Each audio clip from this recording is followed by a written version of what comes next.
நான் ஒரு தரிசனம் கண்டேன். Some days ago, I saw a vision. நான் கன்வென்ஷனுக்கு போகிறதான எல்லா இடங்களிலும் அதை பற்றி நான் ஒரு சாட்சியாக சொல்லுகிறேன். Wherever I used to go to the convention, I used to tell this vision as a testimony. ஒரு பெரிய சமபூமியிலே நான் நின்று கொண்டிருந்தேன். I was standing in a plain. கண்களை தூரத்தில் ஏறெடுத்து பார்க்கும்போது ஒரு பயங்கரமான அக்கினி பற்றி எரிந்து கொண்டு வருவதை கண்டேன்.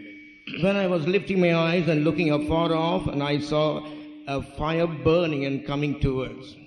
அந்த அக்கினி கண்களால் பார்க்க கூடாத அளவுக்கு பயங்கரமான அக்கினியா இருந்தது. That fire was so terrible that was not able to be seen through the eyes. பெரிய பெரிய கட்டடங்கள், மலைகள், குன்றுகள் எல்லாம் இந்த அக்கினிக்கு முன்பாக சாம்பலாக போகிறது. Great buildings, mountains and hills, they went into ashes before this fire. சுற்றிலும் பார்க்கும்போது அதே வண்ணமாக பூமி முழுவதும் ஒரு பெரிய அக்கினியால் எரிவதை நான் கண்டேன். And when I saw round about, I saw the entire earth burning with fire. அப்பொழுது ஆண்டவரே இது என்ன என்று கேட்டேன். That time I asked the Lord, Lord, what it is? அந்த சந்தர்ப்பத்தில் ஒரு தேவ தூதர்களுடைய ஒரு கூட்டம் ஒரு பாட்டு பாடுவதை என்னுடைய செவிகளிலே நான் கேட்க முடிந்தது. That time, through my ears, I was able to hear a group of angels of God singing. அந்த பாட்டு என்ன என்றால், பூதலம் அதிர்ந்து தன்னிடம் ஒழியுமே, பூதங்கள் உருகிடுமே. You know, the meaning of the song is, the earth and the heaven will melt away and go back.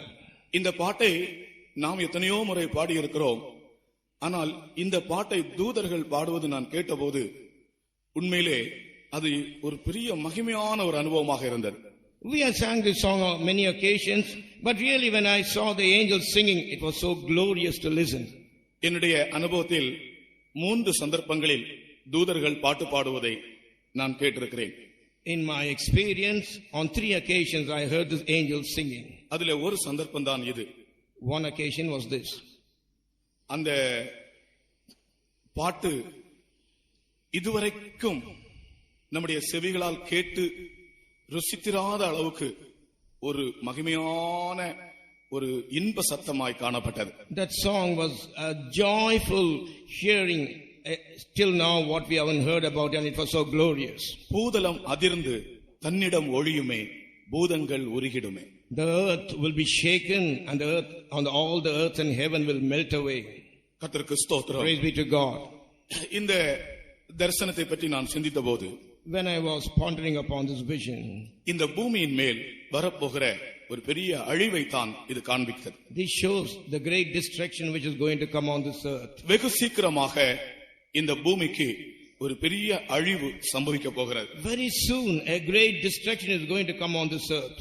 பூமிக்கு அழிவு ஏற்படும் போது அதிலே தேவ ஜனங்கள் அழிந்து போகாதபடி ஒரு அழிவில்லாத சுவிசேஷத்தை ஆண்டவர் அவர்களுக்கு அறிவித்துக் கொண்டிருக்கிறார். When destruction is going to come on this earth, that the people of God may not be destroyed, God has been proclaiming indestructible gospel unto them. நம்முடைய கர்த்தராகிய இயேசு கிறிஸ்து பிரசன்னமானதினாலே ஜீவனும் அழியாமையும் சுவிசேஷத்தால் வெளியரங்கமாயிற்று. By the appearance of our Lord Jesus Christ, life and immortality was brought about through the gospel unto us.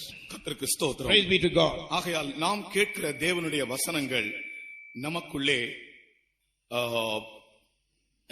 ஜீவனையும் அழியாமையையும் உருவாக்குகிறது. The word of God, what we are listening, it brings about life and immortality in us. நாம் ஏதோ ஒரு அறிவை வளர்ப்பதற்காக சில காரியங்களை படிப்பதற்காக இங்கே வரவில்லை. We haven't come here to learn certain things in order to increase our knowledge. நம்முடைய ஜீவியத்தில் ஆவிக்குரிய பக்தி விருத்தி ஏற்பட்டு ஜீவனும் அழியாமையும் நமக்குள்ளே உண்டாகும்படியாகத்தான் கர்த்தருடைய வசனங்களை நாம் கேட்கிறோம். We are hearing the words of God that we may attain the spiritual edification and life and immortality may be formed in us. இலவசமாக தேவ வசனங்களை கேட்க தேவன் நமக்கு தந்த இந்த பெரும் பாக்கியத்திற்காக நாம் நன்றியுள்ளவர்களா இருக்க வேண்டும். We should be grateful unto the Lord for the great blessedness what God has given us to hear the free gospel. எத்தனையோ மனிதர்கள் கர்த்தராகிய இயேசு கிறிஸ்துவை குறித்து இன்னும் கேள்விப்படாமலே இருக்கும்போது There may நாம் be ஆழமான சத்தியங்களை அறியக்கூடிய இந்த மகா பெரிய ஸ்லாக்கியத்தை ஆண்டவர் நமக்கு தந்திருக்கிறார். அதற்காக நாம் நன்றி உள்ளவர்களாக இருக்க வேண்டும். many people will be there who are totally ignorant and not heard about Jesus Christ.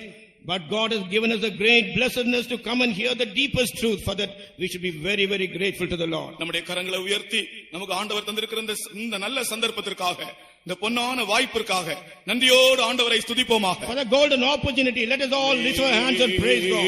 Praise the Lord. Praise the Lord. Hallelujah. Hallelujah. Hallelujah. ஆமென். ஆண்டவரே உம்மை ஸ்தோத்திரிக்கிறோம், ஸ்தோத்திரிக்கிறோம், ஸ்தோத்திரிக்கிறோம், ஸ்தோத்திரிக்கிறோம். ஹalleluya, ஹalleluya, ஹalleluya, ஹalleluya.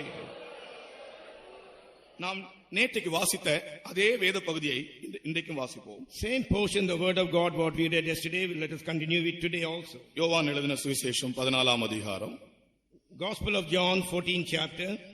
முதல் 3 வசனங்களை வாசிப்போம். First 3 verses, let us read. உங்கள் இருதயம் கலங்காதிருப்பதாக தேவனிடத்தில் விசுவாசமாயிருங்கள், என்னிடத்திலும் விசுவாசமாயிருங்கள். என் பிதாவின் வீட்டில் அநேக வாசஸ்தலங்கள் உண்டு. அப்படி இல்லாதிருந்தால் நான் உங்களுக்கு சொல்லி இருப்பேன். ஒரு ஸ்தலத்தை உங்களுக்காக ஆயத்தம் பண்ண போகிறேன். நான் போய் உங்களுக்காக ஸ்தலத்தை ஆயத்தம் பண்ணின பின்பு நான் இருக்கிற இடத்திலே நீங்களும் இருக்கும்படி நான் மறுபடியும் வந்து உங்களை என்னிடத்தில் சேர்த்துக் கொள்வேன். Let not your heart be troubled. You believe in God, believe also in me. In my Father's house are many mansions. If it were not so, I would have told you. I go to prepare a place for you.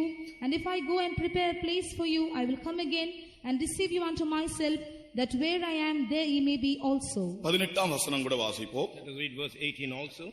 நான் உங்களை திக்கற்றவர்களாக விடேன், உங்களிடத்தில் வருவேன். I will not leave you comfortless. I will come to you. கர்த்தருக்கு ஸ்தோத்திரம். Praise be to God. நான் மறுபடியும் வந்து உங்களை என்னிடத்தில் சேர்த்துக் கொள்வேன். I will come again and receive you unto myself. நான் உங்களை திக்கற்றவர்களாய் விடேன். I will not leave you comfortless. கர்த்தருக்கு ஸ்தோத்திரம். Praise be to God. இந்த நான் உங்களை திக்கற்றவர்களாய் விடேன் என்ற வார்த்தை எனக்கு பல சந்தர்ப்பங்களிலே ஒரு புது ஜீவனை தந்த வார்த்தை. On many occasions, this term, I will not leave you comfortless, was able to give new life in me. நான் உங்களை திக்கற்றவர்களாய் விடேன். I will not leave you comfortless. இந்த திக்கற்றவர்கள் என்ற வார்த்தைக்கு ஆங்கிலத்திலே இந்த இடத்தில் கம்ஃபர்ட்லெஸ் அல்லாவிட்டால் ஆறுதலற்றவர்கள் என்று எழுதப்பட்டிருக்கிறது. You know, for this term in English, it is very clearly spoken that it is comfortless or those who console. ஆனால் இந்த திக்கற்றவர்கள் என்ற வார்த்தை வேறு இடங்களிலே வருகிறது. அந்த இடங்களிலே ஆங்கிலத்திலே fatherless அல்லாவிட்டால் அனாதைகள் என்று குறிக்கப்பட்டிருக்கிறது. In other places, for this term comfortless, in English it is said as fatherless or orphan. கர்த்தருக்கு Praise ஸ்தோத்திரம். be to God. நீங்கள் இந்த திக்கற்றவர்கள் என்றதான வார்த்தை வருகிற வேறு இடங்களை நீங்கள் வேத புஸ்தகத்திலே வாசித்தால் அந்த இடங்களிலே அது fatherless என்றதான வார்த்தை ஆங்கிலத்திலே எழுதப்பட்டிருக்கிறது. You know, when you read in other places in the scripture, the meaning is written as fatherless. கர்த்தருக்கு ஸ்தோத்திரம். Praise be to God. ஆனால் இந்த இடத்தில் கம்ஃபர்ட்லெஸ் அல்லாவிட்டால் ஆறுதலற்றவர்களாக அல்லாவிட்டால் தேற்றரவற்றவர்களாக உங்களை நான் விட மாட்டேன். In this place it is mentioned, I will not leave you comfortless. அதை நான் இன்றைக்கு அந்த ரெண்டு அர்த்தத்தையும் சேர்த்து சொல்கிறேன். நான் உங்களை ஆறுதலற்றவர்களாயும் அனாதைகளாயும் விட மாட்டேன்.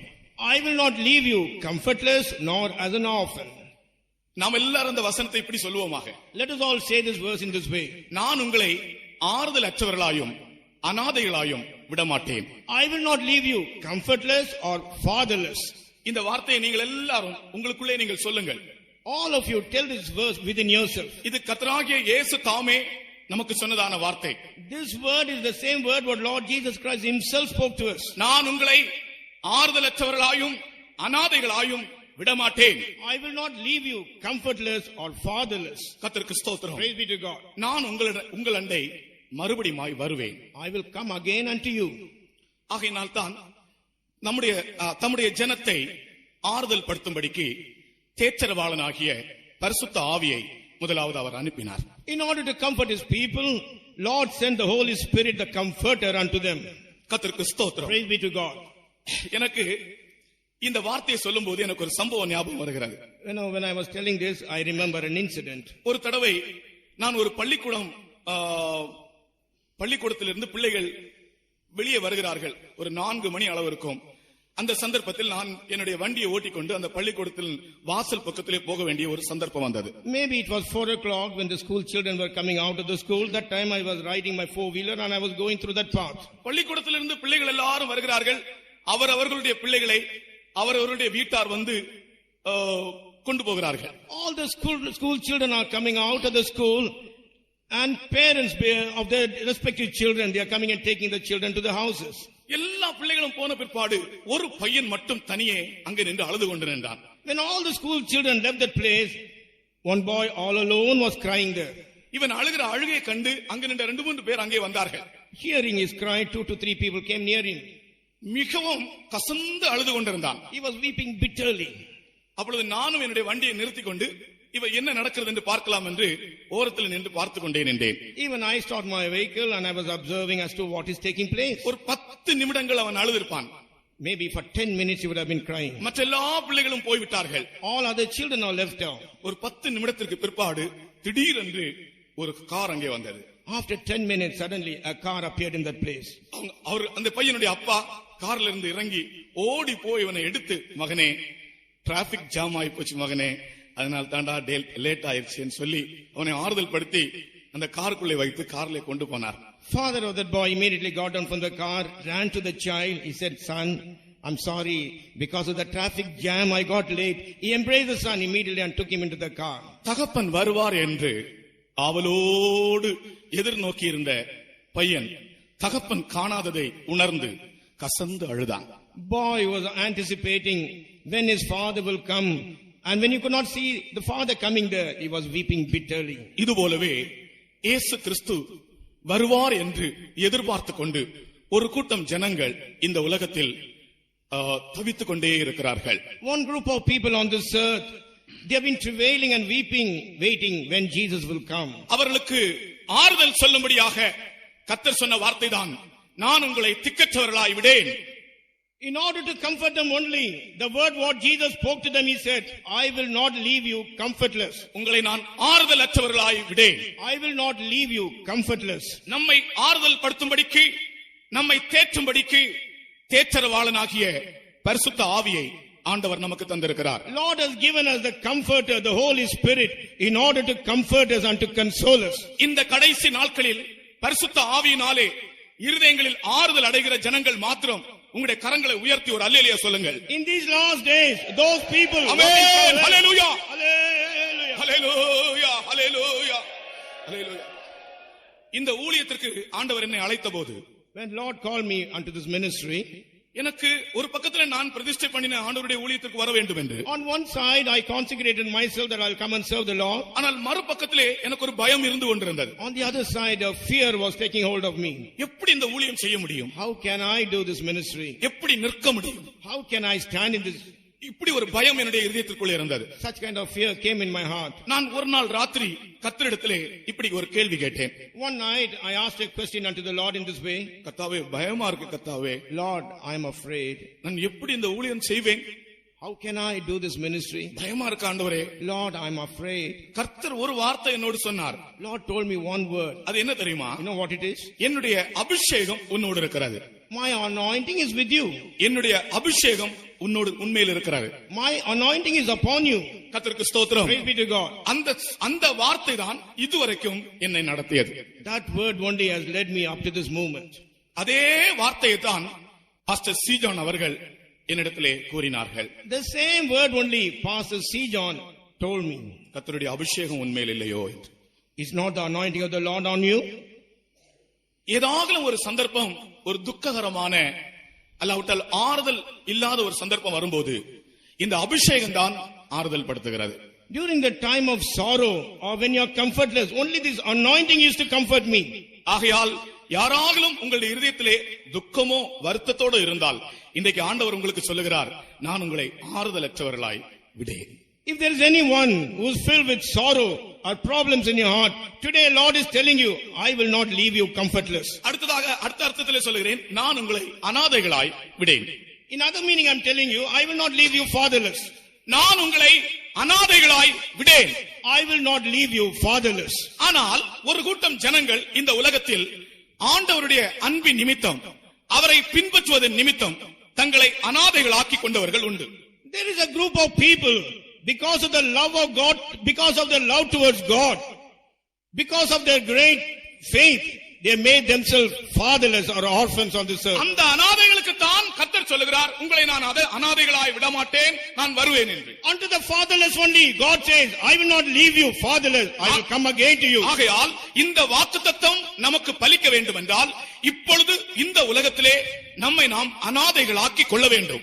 If this promise has to be fulfilled in us means, while we are living on this earth, we should make ourselves to be orphans or fatherless. ஆண்டவரே, உம்மை அல்லாமல் எனக்கு இந்த உலகத்தில் யாரும் இல்லை ஆண்டவரே, நாங்கள் அனாதைகளாய் இருக்கிறோம் என்று நம்முடைய இருதயத்திலிருந்து நாம் அறிக்கை செய்ய வேண்டும். From within our heart, we should make a confession, Lord, other than you, we are no one else on the earth, we are seen as orphans. திக்கற்றவன் உம்மிடத்தில் இரக்கம் பெறுகிறான். ஓசியா 14 அதிகாரத்திலே வாசிக்கிறோம். We read in the book of Hosea 16 chapter, the comfortless receives grace from you. இல்ல, திக்கற்றவன் உம்மிடத்தில் இரக்கம் பெறுகிறான். The comfortless receives mercy from you. The fatherless. அந்த இடத்திலே ஓசியா 14 அதிகாரத்திலே வாசித்து பாருங்கள். ஆண்டவரே, திக்கற்றவர்கள் உம்மிடத்தில் இரக்கம் பெறுகிறார்கள். தேவனுடைய ஜனங்கள் தங்களை திக்கற்றவர்கள் என்று அறிக்கை செய்கிறார்கள். இப்படி தாங்கள் திக்கற்றவர்கள் என்று அறிக்கை செய்கிறவர்கள் தேவனிடத்தில் இருந்து இரக்கம் பெறுகிறார்கள். Fatherless receive mercy from the Lord. Those who confess that they are orphans and fatherless, they receive mercy from him. 14 அதிகாரம் Hosea 14 chapter 3 அசீரியா எங்களை ரட்சிப்பதில்லை, நாங்கள் குதிரைகளின் மேல் ஏற மாட்டோம், எங்கள் கைகளின் கிரியை பார்த்து நீங்கள் எங்கள் தேவர்கள் என்று இனி சொல்ல மாட்டோம், திக்கற்றவன் உம்மிடத்தில் இரக்கம் பெறுகிறான் என்று சொல்லுங்கள். தேவனுடைய ஜனங்கள் தங்களுடைய வாயினாலே அறிக்கை செய்ய வேண்டியதை தீர்க்கதரிசி சொல்லிக் கொடுக்கிறான். Here the prophet is telling that the people of God should confess from their mouth. எனக்கு அப்பா இருக்கிறார், எனக்கு அம்மா இருக்கிறார், எனக்கு மாமா இருக்கிறார், எனக்கு தாத்தா இருக்கிறார், எனக்கு ஆண்டி இருக்கிறார், எனக்கு அங்கிள் இருக்கிறார் என்றெல்லாம் நீ சொல்லுவதல்ல. அப்படிப்பட்டவர்களுக்கு அல்ல இந்த வாக்குத்தத்தம், நான் உங்களை திக்கற்றவர்களாய் விடேன் என்ற வாக்குத்தத்தம். நான் இந்த உலகத்தில் ஒரு திக்கற்றவன், ஒரு அனாதை, உண்மை அல்லாமல் எனக்கு யாரும் இல்லை என்று இருதயத்தின் ஆழத்தில் இருந்து யார் அறிக்கை செய்கிறதோ அவர்களுக்கு தான் இந்த வாக்குத்தத்தம் பலிக்கும். Those who say, I have a father, I have mother, I have uncle, auntie and all these things, for you this promise is not there. But for those people who live on this earth who say, Lord, other than you, I am nobody else, I am seen as a fatherless, unto them only he shows his mercy. எல்லாரும் இருந்தாலும், though everyone is there, கர்த்தாவே உம்மை அன்றி எனக்கு யாரும் இல்லை என்கிற ஒரு அறிக்கை நம்முடைய இருதயத்தில் இருந்து வெளிவர வேண்டும். Lord, other than you, I am no one else. A confession should proceed out of your heart. அதைத்தான் மொர்தெகாய் எஸ்தருக்கு சொல்லிக் கொடுத்தான். The same thing Mordecai told unto Esther. உன்னுடைய பூர்வோத்தரத்தை நீ அறிவிக்கவே கூடாது. You should never talk about your genealogy or from where you came. நான் மறுபடியும் சொல்லுகிறேன். Again I'm telling you. மொர்தெகாய் எஸ்தருக்கு சொல்லிக் கொடுத்த ஒரு காரியம். The thing what Mordecai told unto Esther. உன்னுடைய பூர்வோத்தரத்தை நீ யாருக்கும் அறிவிக்காதே. Do not tell anyone about thy generation or from where you came. அதே சமயத்தில் நெகேமியாவின் காலத்தில் உங்களுக்கு தெரிந்தானே, வேதம் வாசித்தவர்களுக்கு தங்கள் பூர்வோத்தரத்தை நிரூபிக்க முடியாமல் இருந்த ஆசாரியர்களை ஆசாரிய உத்தியோகத்தில் இருந்தவன் வெளியே தள்ளினான். During the time of Nehemiah, those who read the word of God, you will know it very clearly. The priests were not able to tell them about the tribe of genealogy. He removed them from the priesthood. நெகேமியாவின் காலத்திலே பூர்வோத்தரத்தை நிரூபிக்க முடியாதிருந்த ஆசாரியர்கள் தள்ளப்பட்டார்கள். During the time of Nehemiah, the priests were not able to prove the genealogy. They were removed from their post. அது ஒரு அனுபவம். That is one experience. ஆனால் எஸ்தரின் காலத்தில் வரும்போது மொர்தெகாய் சொல்லிக் கொடுக்கிறான், உன்னுடைய பூர்வோத்தரத்தை நீ யாருக்கும் தெரிவிக்காதே. During the time of Esther, Mordecai is telling unto Esther, no one should know, or you do not tell to anyone about thy generation or from where you came. எனக்கு ஒரு மாமா இருக்கிறார் என்றோ, எனக்கு ஒரு அண்ணன் இருக்கிறார் என்றோ, எனக்கு ஒரு அங்கிள் இருக்கிறார் என்றோ, எனக்கு உதவி செய்ய முடியாது எனக்கு ஒரு ஆபீசர் இருக்கிறார் என்றோ உன்னுடைய வாயினால் நீ அறிவிக்காதே. ஏனென்றால் நீ ஒரு திக்கற்ற ஒரு ஆள் என்பதை உன்னுடைய இருதயம் சொல்ல வேண்டும். With your mouth do not confess, I have an uncle, I have a so and so, I have a person, officer who can help me. You must confess, I am a fatherless, and then only you will be able to receive mercy. Amen. அப்படி நீங்கள் எத்தனை பேர் உங்களை இந்த உலகத்தில் அறிக்கை செய்து கொண்டிருக்கிறீர்கள்? How many of you like this confess on this earth? என்னை கேட்கிற சகோதரனே சகோதரியே, இந்த உலகத்தில் தங்களை திக்கற்றவர்களாய் மாற்றிக்கொண்டவர்களிடம் தான் இயேசு கிறிஸ்து சொல்லுகிறார், உங்களை நான் திக்கற்றவர்களாய் விடேன். Beloved brother and sister, those who transform themselves as fatherless on this earth, unto them only Jesus says, I will not leave you comfortless. எந்த மனிதன் மேலும் உன்னுடைய நம்பிக்கை நீ வைக்காதே. Do not put your trust on any man. கர்த்தருடைய வாக்குத்தத்தம் உனக்கு பலிக்க வேண்டும் என்றால் அவரை மாத்திரம் நம்பி அவரை மாத்திரம் சார்ந்து ஜீவிக்கும்படி உன்னை ஒப்புக்கொடு. If the promise of God has to be fulfilled on you, only lean upon him, yield yourself unto him and live. அப்பொழுது உனக்கு ஆறுதலும் உண்டு, நீ அனாதையும் அல்ல, கர்த்தர் உன்னோடு கூட இருந்து நடத்துவார். That time comfort will be unto you. You will not be seen as fatherless. Lord will be with you and lead you. பரிசுத்த ஆவியானவரிடம் நாம் முற்றுமாய் நம்மை ஒப்புக் கொடுக்கும் போது அவர் நம்மை எளிதில் விடவும் மாட்டார், ஏமாற்றி விடவும் மாட்டார். When we totally surrender unto the Holy Spirit, easily he will not leave us and he will never deceive us and leave us. உன்னை நீ ஒப்புக் கொடுத்த நோக்கத்தை நிறைவேற்றாமல் எளிதிலே அவர் உன்னை விடவும் மாட்டார், உன்னை ஏமாற்றி விடவும் மாட்டார். Till he accomplishes what you have surrendered, he will not easily leave you, nor will he deceive you. ஹல்லேலூயா. ஆகையால் இந்த கூட்டத்தின் தொடக்கத்தில் தானே நம்மை நாம் அநாதைகள், ஆண்டவரே எனக்கு இந்த உலகத்தில் யாரும் இல்லை, உண்மை அல்லாமல் எனக்கு யாரும் இல்லை என்கிற ஒரு அறிக்கையோடு இந்த கூட்டத்தை நாம் தொடங்குவோம். Right in the beginning of this meeting, let us start by telling, Lord, I am fatherless. Other than thee, I am no one else on this earth. கர்த்தர் சொல்லுகிறார், நான் உன்னை மறக்க மாட்டேன். Lord says, I will never forget you. சீயோன் சொல்லுகிறார், கர்த்தர் என்னை மறந்தார். Zion says, Lord has forsaken, forgotten me. கர்த்தர் சொல்லுகிறார், நான் உன்னை மறக்க மாட்டேன். Lord says, I will never forget you. தாய் தன் பாலகனையே மறப்பினும் நான் மறவேன் என்று சொன்னதால், தாய் தன் பாலகனையே மறப்பினும் நான் மறவேன் என்று சொன்னதால், தாழ்த்தி என்னை அவர் கையில் தந்து ஜீவபா என்று ஓடுவே, தாழ்த்தி என்னை அவர் கையில் தந்து ஜீவபாதை என்று ஓடுவே. இன்றைக்கு நாம் எல்லாரும் இந்த வாக்குத்தத்தத்துக்கு பங்காளிகளாய் மாற வேண்டும். Today all of us should be partakers of this promise. This is the word what he spoke unto his disciples. I will not leave you comfortless.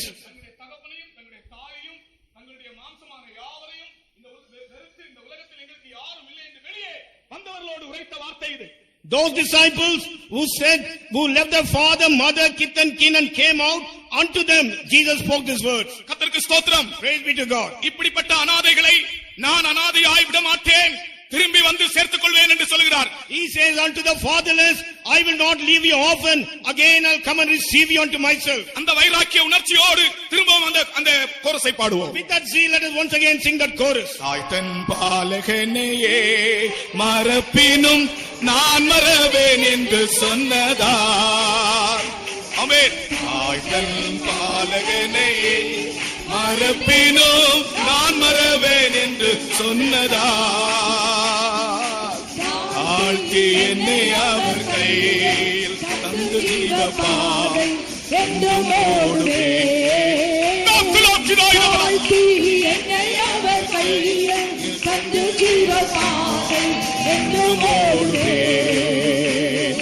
இயேசு என்னும் நாமமே என் ஆத்துமாவின் கீதமே, இயேசுவை நான் என்றும் ஏற்றி மகிழ்ந்திடுவேன், இயேசுவை நான் என்றும் ஏற்றி மகிழ்ந்திடுவேன். ஹல்லேலூயா, ஹல்லேலூயா.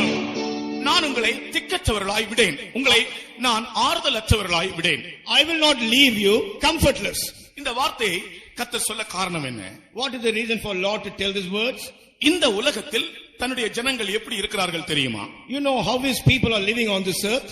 ஓநாய்களுக்குள்ளே ஆட்டுக்குட்டியை போலவும், as a sheep among wolves, முள்ளுகளுக்குள்ளே லீலி புஷ்பத்தை போலவும் Like தன்னுடைய- lily- தன்னுடைய ஜனங்கள் இருக்கிறார்கள். Like lily flower among the thorns.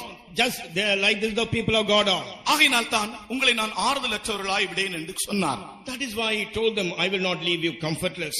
அவர்கள் இந்த பூமியில் இருக்கிறதான சூழ்நிலைகள் சரியான சூழ்நிலைகள் அல்ல. The environments where they lived on this earth was not right. ஒரு நல்ல சூழ்நிலையிலே தன் ஜனத்தை வைத்து இப்படி சொல்ல வேண்டிய அவசியம் இல்லை. It is not necessary for him to place his people in a very good environment and to tell these words. கர்த்தருக்கு ஸ்தோத்திரம். Praise be to God. அல்லது நாம் பரலோக ராஜ்யத்திற்கு போய் சேர்ந்த பிற்பாடும் நான் உங்களை இனி ஆறுதலற்றவர்களாய் விடேன் என்று சொல்ல வேண்டிய வார்த்தை இல்லை. It is not necessary after reaching the kingdom of heaven that he will tell that I will not leave you comfortless. இந்த பூமியிலே அவருடைய ஜனங்களின் நிலைமை முள்ளுகளுக்குள்ளே லீலி புஷ்பம் போலவும் ஓநாய்களுக்குள்ளே ஆடுகளைப் போலவும்.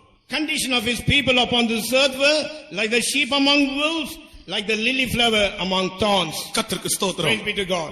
நான் இன்றைக்கு தேவ ஜனங்கள் இந்த பூமியிலே 4 விதமான முள்ளுகளின் நடுவில் இருக்கிறார்கள் என்றும் 4 விதமான ஓநாய்களின் நடுவில் இருக்கிறார்கள் என்றும் உங்களுக்கு இன்றைக்கு நான் சொல்லுகிறேன். Today I would like to tell you that the people of God on this earth, they are living among 4 types of wolves and 4 types of thorns.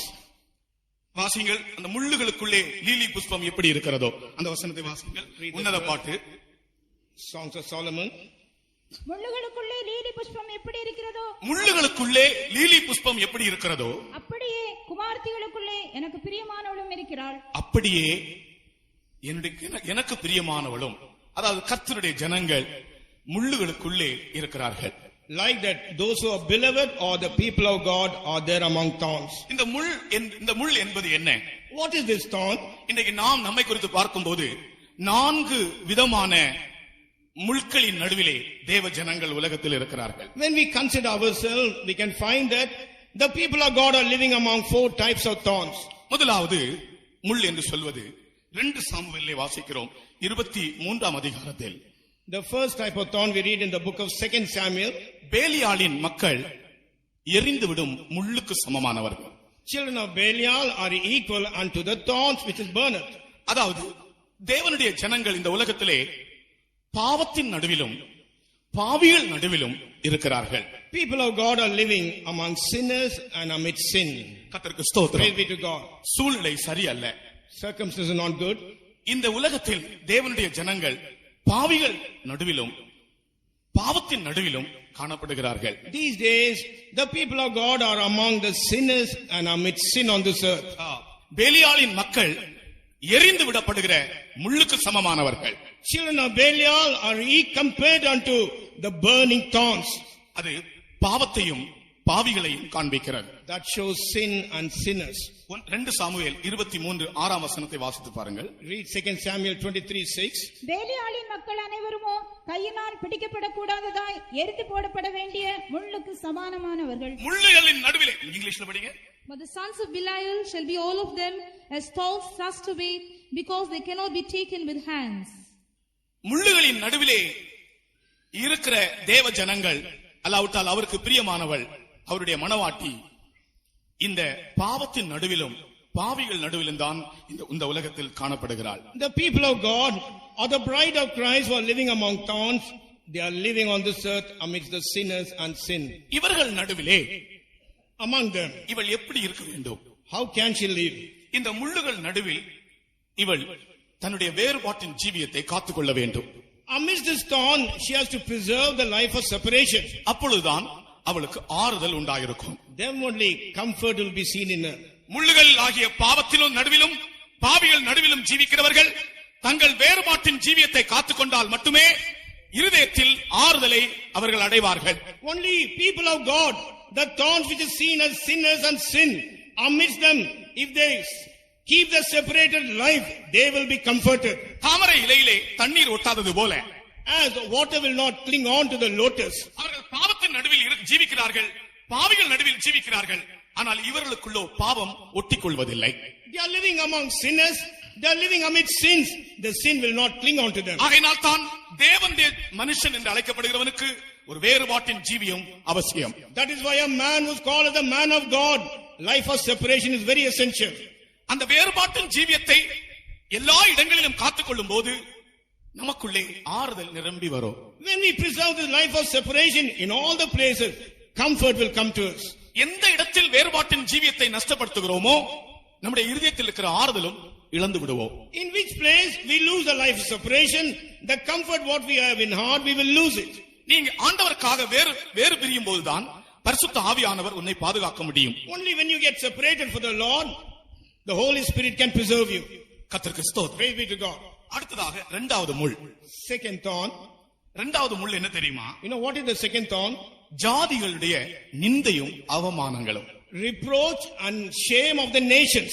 எசேக்கியேல் 28ஆம் அதிகாரம் 24ஆம் வசனத்தை வாசிக்கும் போது, when we read in the book of Ezekiel 28 chapter 26 verse, தேவ ஜனத்துக்கு விரோதமான நிந்தைகள், தேவ ஜனத்துக்கு விரோதமான அவமானமான வார்த்தைகள் இனி உங்கள் மேல் வராது என்று கர்த்தர் சொல்லுகிறார். Lord says the reproaches and the words of shame which is upon the people of God may not come again to you. வாசிங்க. இஸ்ரவேல் வம்சத்தாரை இகழ்ந்த அவருடைய சுற்றுப்புறத்தாராகிய அனைவரிலும் இனி தைக்கிற முள்ளும் நோவுண்டாக்குகிற நெரிஞ்சிலும் அவர்களுக்கு இராது. அப்பொழுது நான் கர்த்தராகிய ஆண்டவர் என்று அறிந்து கொள்வார்கள். And there shall be no more a pricking briar unto the house of Israel, nor any grieving thorn of all that are round about them that despise them, and they shall know that I am the Lord God. முள்ளுகளுக்குள்ளே lily புஷ்பம் என்பது இந்த முள்ளுகளாகிய நிந்தை அவமானங்களுக்குள்ளே இந்த lily புஷ்பம் இருக்கிறது. When it is told lily among thorns, this shame and the reproach which is seen as a thorn, that they are living among them. தேவ ஜனங்கள் உண்மையாய் ஜீவிக்கிறவர்களுக்கு நிந்தையும் அவமானங்களும் உண்டு. People of God who live upright life, reproaches and shame is there. கர்த்தருக்கு ஸ்தோத்திரம். Praise be to God. நான் ஒரு விசுவாசி சகோதரனை பற்றி சொன்னேனே. I told you about a believer brother. அவர் வீட்டிலே ஒழுங்காக ஜெபம் பண்ணுவார், ஸ்தோத்திரம் செய்வார், அல்லேலூயா சொல்லுவார். இதை அங்கிருந்த ஜனங்கள் எதிர்த்தார்கள். Regularly he used to pray in his house and he used to praise God and say hallelujah. People who are there, they resisted him. ஒரு தடவை ஒரு பெரிய வெட்டுக்கத்தியை கொண்டு வந்தார்கள். One day they brought a big axe. Actual ஒரு வெட்டுக்கத்தி. கர்த்தருக்கு ஸ்தோத்திரம். A big knife they brought. அவர்கள் அவனிடத்திலே சொன்னார்கள், இனி நீ அல்லேலூயா என்று சொன்னால் உன்னை வெட்டி விடுவோம் என்று. They told him, once again if you say hallelujah, we will cut you in pieces. அவர் என்ன செய்தார் தெரியுமா? You know what did he do? தன்னுடைய மகளுக்கு அல்லேலூயா என்று பெயரிட்டார். He named a daughter hallelujah. இப்ப பள்ளிக்கூடத்துல இந்த பிள்ளையை கூப்பிடுறவங்க எல்லாம் அல்லேலூயா என்று கூப்பிடுறாங்க. In the school, all those who address their daughter, they will call her hallelujah. தெருவில கூப்பிடுறவங்க எல்லாம் இப்ப அல்லேலூயா கூப்பிடுறாங்க. On the streets, everyone call her hallelujah. இவர்கள் இப்ப ஜெப சமயத்துல மாத்திரமல்ல, வேணும்னே தன்னுடைய பிள்ளையை அல்லேலூயா இங்க வா சொல்லுவாங்க. Not only during the time of prayer, wantingly they will call her daughter hallelujah, come here. கர்த்தருக்கு ஸ்தோத்திரம். Praise be to God. பிரியமானவர்களே, ஒரு விரோதமான ஒரு அனுகூலம் அல்லாத சூழ்நிலை, நிந்தை, அவமானங்கள் வரும்போது அதையும் ஆண்டவர் நாமத்தில் தேவ ஜனங்கள் சகிக்கக்கூடிய ஒரு இருதயத்தை பெற்றுக் கொள்ள வேண்டும். During unfavorable occasion, when reproach and shame comes in, the people of God must experience receive an experience to praise and pray more. நிந்தைகள் அவமானங்களை இயேசு சகித்தார். Jesus bore reproaches and shame.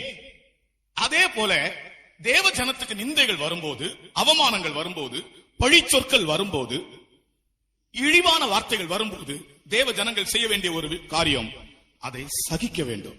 When reproaches, shame and all kinds of unwanted talks come about them, you know what the people of God should do? They should be able to bear all these things. அவர்களுக்கு தான் இயேசு கிறிஸ்து சொன்ன வாக்குத்தத்தம் பலிக்கும். Only unto them the promise what Jesus Christ spoke will be fulfilled. மூன்றாவது முள் என்ன? You know what is the third thorn? மூன்றாவது முள்ளை பற்றி இயேசு சொன்னார், அந்த வசனங்கள் முள்ளுள்ள நிலத்தில் விழுந்தது என்று. Jesus spoke about this third thorn. He says those words fell in a thorny land. உலக கவலைகளை காண்பிக்கிறது. That talks about the cares of this world. தேவ ஜனங்கள் இன்றைக்கு பலவிதமான கவலைகளாகிய முட்களுக்குள் காணப்படுகிறார்கள். People of God, they are seen with many types of cares, which is the thorns. எத்தனையோ வாக்குத்தத்தங்கள் கொடுக்கிறார், வசனங்களும் கொடுக்கிறார், ஆசீர்வாதங்களை கொடுக்கிறார். ஆனால் இவை எல்லாம் இந்த கவலைகளாகிய முட்கள் நெருக்கி போடுகின்றன. He gives them many promises, many words and many blessings. These thorns which is cares, it comes and throngs against them. தேவ ஜனங்கள் தங்கள் கவலை, இந்த உலகத்திலே நாம் ஜீவிப்பதனாலே உலக கவலைகள் நமக்கு வராமல் போகாது. ஆனால் நம்முடைய கவலைகள் எல்லாம் நாம் அவர் மேல் வைத்து விட வேண்டும் என்று கர்த்தருடைய வசனம் சொல்லுகிறது. People of God living on this earth, it is not that the cares will not come upon you, but the word of God says, put all your cares upon him. நான் உங்களை ஆறுதல் அற்றவர்களாய் விடேன், I will not leave you comfortless. திக்கற்றவர்களாய் விடேன். I will not leave you fatherless. அந்த வாக்குத்தத்தத்தை நமக்கு பலிக்க வேண்டும் என்றால், If that promise has to be fulfilled in us, நம்முடைய கவலைகள் எல்லாம் நாம் அவர் மேல் வைத்து விட வேண்டும். we must cast all our cares upon him. நாம் இந்த உலகத்தில் ஜீவிப்பதால், சரீரத்தில் ஜீவிப்பதால் உலகத்திலே கவலைகளே நமக்கு இல்லாமல் ஜீவிக்க முடியும் என்று சொல்ல முடியாது. We cannot say because we are living physically on this earth that we will not have any worries or cares. நமக்காக கர்த்தர் கிரியை செய்வார் என்ற விசுவாசத்தோடு நம்முடைய கவலைகள், பாரங்கள் யாவற்றையும் அவர் மேல நாம் சுமத்த வேண்டும். With the faith that the Lord will work for us, we must cast all our cares and burdens upon him. Abraham லிங்கனுடைய காலத்திலே ஒரு உள்நாட்டு கலகம் உண்டாயிற்று. During the time of Abraham Lincoln, there was a civil war. அந்த நாட்களிலே ஒரு வாலிபனை அவன் தேச துரோகி என்று குற்றம் சாட்டி அவனை சுட்டுக் கொல்லும்படியாக உள்ளே அடைத்து வைத்திருந்தார்கள். One young man termed as a traitor, in order to shoot him and kill him, they had kept him under the prison. அவன் தன்னுடைய தகப்பனுக்கு ஒரே மகன். He was only son of the father. அவனுடைய தகப்பன் ஆபிரகாம் லிங்கன் இடத்துல நேரடியா போய் அழுது கண்ணீர் விட்டு, என் மகனை கொல்லக்கூடாது, அவன் எனக்கு ஒரே மகன், நீங்கள் அவனை மன்னித்து விடுங்கள், இனிமேல் அவன் திருந்தி வாழ்வான் என்று ஒவ்வொரு நாளும் போய் கண்ணீர் விட்டு சொல்லுவது வழக்கமாயிருந்தது. Father every day he used to go and present himself before Abraham Lincoln, crying. He used to tell him, I believe, please don't allow my son to be killed, he will get corrected. அவன் எனக்கு ஒரே மகன், He is my only son, தயவு செய்து என்னுடைய மகனை கொல்லக்கூடாது. please do not kill my son. அவர் சொன்னார், சரி போ, நான் உன்னுடைய மகனை விடுதலை செய்கிறேன், நீ போ. Abraham Lincoln told him, you go, I will deliver your son. இவர் கொஞ்ச தூரம் போனார். For some time he went, ஆனால் இவருக்கு சந்தேகம். he had a doubt. திரும்பி வந்தார். Again he returned back. ஐயா, என்னுடைய மகனை கொல்லக்கூடாது ஐயா, Ayah, don't kill my son, அவன் எனக்கு ஒரே மகன் he ஐயா. is my only son. அப்பொழுது அவர் கேட்டார், That time he asked him, நான் உனக்கு சொன்னேனே அவனை நான் விடுதலை ஆக்குறேன் என்று, நீ போ என்று சொன்னார். I told you that I will set him free, you can go. ஐயா, ஒருவேளை நீங்கள் கொண்டு போட்டால் நான் என்ன செய்கிறேன்? Sometimes if you kill him, what can I do? அப்பொழுது ஆபிரகாம் லிங்கன் சொன்ன ஒரு வார்த்தை, உன்னுடைய மகன் மெத்துசலாவை போல் அத்தனை வருஷங்கள் ஜீவித்தால் அவன் சாக மாட்டான், போ. That time Abraham Lincoln told that father a word, your son will live all the days like Methuselah, you go. பிரியமானவர்களே, நம்முடைய இருதயத்திலே வருத்தங்கள் உண்டு, பாரங்கள் உண்டு. ஆனால் நம்முடைய தேவன் அதை அறிகிறார், அவர் செய்வார், அவர் நிறைவேற்றுவார், நமக்கு உதவி செய்வார், அவர் கைவிட மாட்டார் என்று நாம் விசுவாசிப்போமாக. Beloved, we have worries, we have burden, we have sorrows in our heart. Let us believe that he knows all these things. He will never leave us, nor forsake us, and he will bless us. அவர் என்னை கைவிட மாட்டார் என்று சொல்லுகிறவர்கள் ஒரு அல்லேலூயா சொல்லுங்க. Those who say hallelujah. இயேசு என்னை கைவிட மாட்டார், இயேசு என்னை கைவிட மாட்டார். கடும் புயல் வரினும் பெரும் காற்று வீசினும் அவர் என்னை கைவிட மாட்டார், இயேசு என்னை கைவிட மாட்டார். எல்லாரும் பாருங்கள், எல்லாரும் பாருங்கள். இயேசு என்னை கைவிட மாட்டார், கடும் புயல் வரினும் பெரும் காற்று வீசினும் அவர் என்னை கைவிட மாட்டார். ஹல்லேலூயா, ஹல்லேலூயா.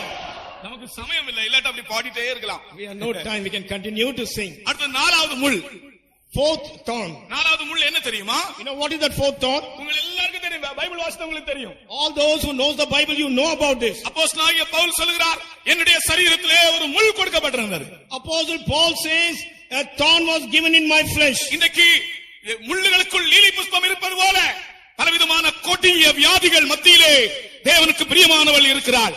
Like the lilies among thorns, those beloved of the Lord, they are among the terrible sicknesses. அருமையானவர்கள், பரிசுத்தம் உள்ளவர்கள், விசுவாசம் உள்ளவர்கள், அன்புள்ளவர்கள், அரவணைக்கிறவர்கள், ஆனால் அவர்களோ பயங்கரமான வியாதிகளாகிய முட்களுக்குள் இருக்கிறார்கள். Beloved people, holy people, saints and loving people, They are among the terrible sicknesses which are thorns. 2 கொரிந்தியர் 12ஆம் அதிகாரம் 7ஆம் வசனத்திலே இந்த முள்ளை பற்றி நாம் வாசிக்கிறோம். We read about this thorn in 2 Corinthians 11 chapter 7th verse. அன்றியும் எனக்கு வெளிப்படுத்தப்பட்டவைகளுக்குரிய மேன்மை நிமித்தம் நான் என்னை உயர்த்தாதபடிக்கு என் மாம்சத்திலே ஒரு முள் கொடுக்கப்பட்டிருக்கிறது. என்னை நான் உயர்த்தாதபடிக்கு அது என்னை குட்டும் சாத்தானுடைய தூதனாயிருக்கிறது. English. And lest I should be exalted above measure through the abundance of the revelations, there was given to me a thorn in the flesh, the messenger of Satan to buffet me, lest I should be exalted above measure. மாம்சத்திலே ஒரு முள் அவனுக்கு கொடுக்கப்பட்டது.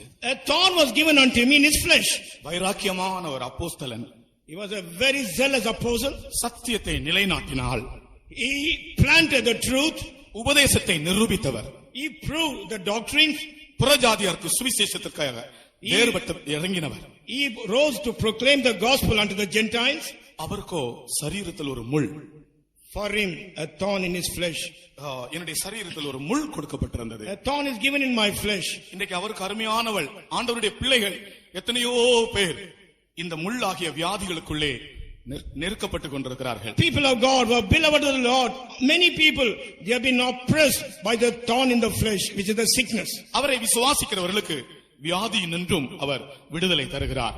Those who believe in him, he gives them deliverance from the sickness also. அப்போஸ்தலனாகிய பவுலுடைய சரித்திரத்தை படிக்கும்போது இந்த முள்ளிலிருந்து அவர் விடுதலை ஆனதாகத்தான் சரித்திரம் கூறுகிறது. When you read the history of Apostle Paul, we read that he was delivered from this thorn. கர்த்தருக்கு ஸ்தோத்திரம். Praise be to God. நம்முடைய சரீரத்தில் யாருக்காகிலும் இதுபோல வியாதியாகிய முள் காணப்படுகிறதா? For anyone, this thorn which is the sickness, is it seen on you? இன்றைக்கு அந்த முள் உன்னை குத்தும் போது நீ இந்த வாக்குத்தத்தத்தை நீ விசுவாசிப்பாயாக. Today when the thorn is pricking you, will you believe this promise? நான் உன்னை ஆறுதலற்றவனாய் விடேன். I will not leave you comfortless. ஆமென். நான் உன்னை குணமாக்குவேன். I can heal you. நீங்கள் அதை விசுவாசியுங்கள். You believe that? மணவாட்டி அல்ல ஆண்டவருக்கு அருமையானவள் முள்ளுகளுக்குள்ளே இருக்கிறாள். The bride or the beloved of the Lord is among thorns.